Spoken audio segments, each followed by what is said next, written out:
Hello guys, and welcome to this video where I'm going to be showing you how to actually use Evite poll feature.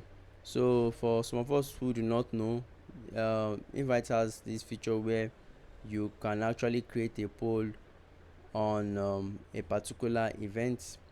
And we are going to do just that now.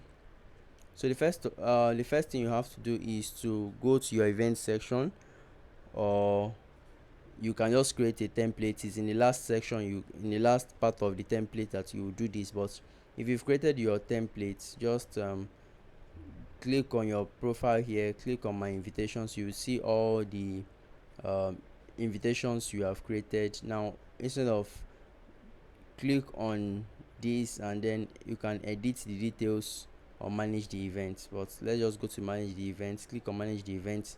Now we can create a poll if we want.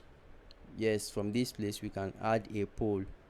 So you can also click on add a poll, and then it should bring us to a new page where we can actually create a poll about what we want. Good here.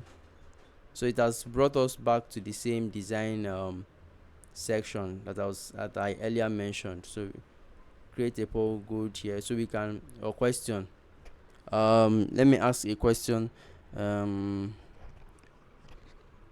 Let's say, okay, meal preferences and activity.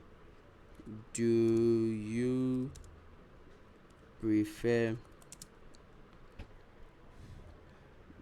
beef or chicken? And there, this one should be, the first one should be yes, while the second should be no. And you can add another option if there are more options. So this is how to, once you are done, click on save poll, and your poll is already added. You can create, you can edit it and create more if you want. So that is actually how to create poll on Evite. If this video has been helpful to you guys, let me know in the comment section, and consider subscribing to this channel. I'll see you guys soon.